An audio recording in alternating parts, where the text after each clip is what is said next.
morning. Again, nagkita tayo dun sa Congress. Salamat. Ganito ay RD. Yes. Una sa lahat, hindi natin pwedeng ipagtanggol yung mali. Tama. Ang gusto lang po natin ARD, tamang apprehension. Kasi katulad nito, estudyante, ang multa 5,000. Kawawa naman. Ang pinagbabawal ARD, magpalit ka ng rim. Pero kung yung rim ng gulong hindi mo palitan, baguhin mo ito, kumapal, lumapad o ano pa man yan, walang paglabag sa batas. Nandito yung ticket nitong estudyante. Nilagyan mo ng under protest, naka-under protest ka. Pag kayo hindi kontento sa paghuli ng ating mga law enforcers o sa traffic enforcers, lagyan nyo dito under protest. Karapatan nyo yan. ARD, Yeah. hindi natin pwede ARD na asahan na lahat ng mga motorista marunong.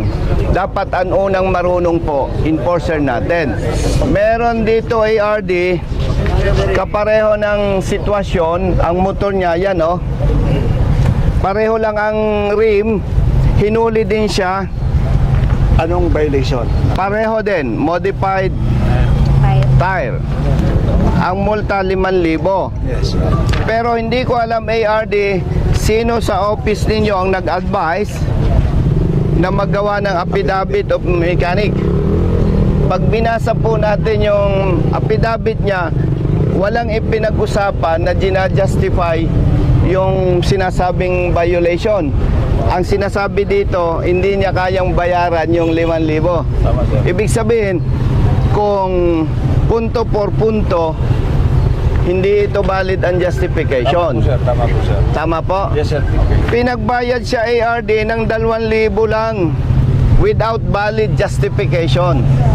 Ang hinahabol namin dito on behalf of the rider, kung tama ang huli, huwag nating bigyan ng consideration. The problem is, mali ang huli, pinagmulta pa ng 2,000. Yan ang ebidensya. Magsalita, sir. Yes.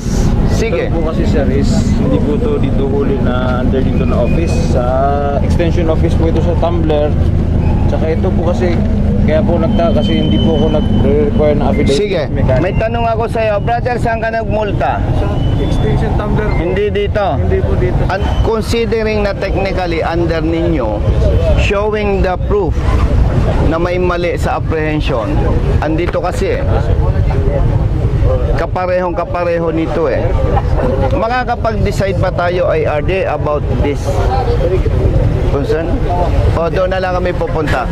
O sige. Hindi na jurisdiction. O sige.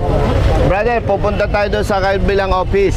Ito lang estudyante ang ayusin natin. Modified tire, sir, ang pinilagay na violation. Modified tire. Si Mega po. And ARD, Daan na Yes, sir. Mas pick-up yun.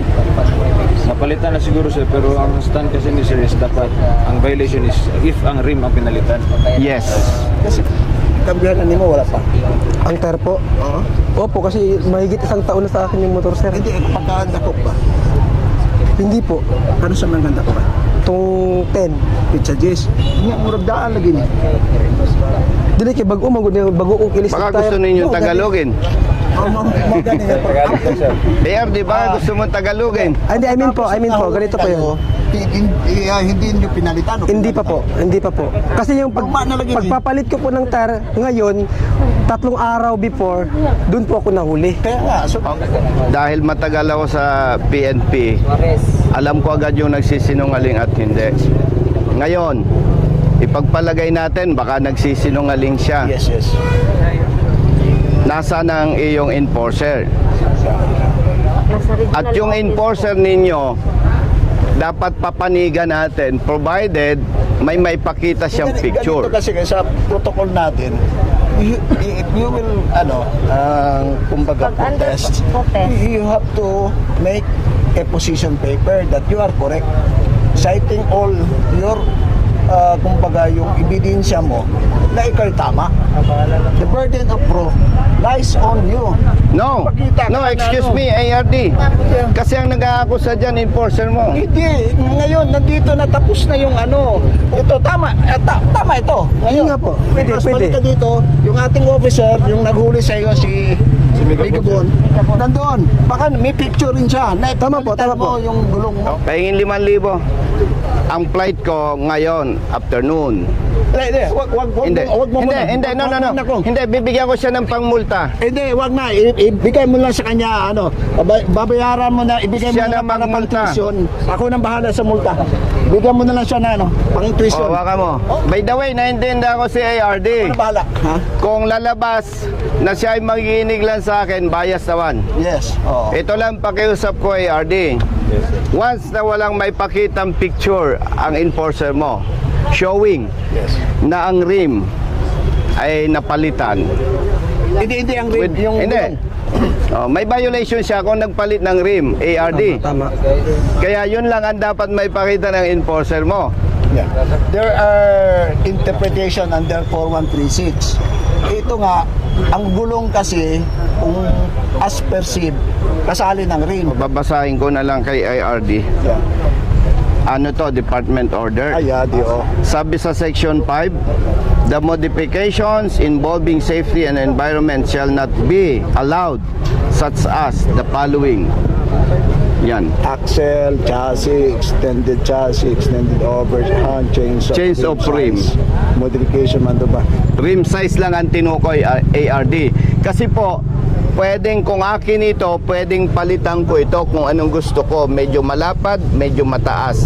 Kasi ang pinagbabawal lang, ito, hindi ko pwedeng palitan. Violations indicated. So magkaiba na. Tire at saka rim. Di ba? Kita mo? Nakalagay modified tire. Modified tire lang po tinita sa akin. Kaya nga, hindi rim.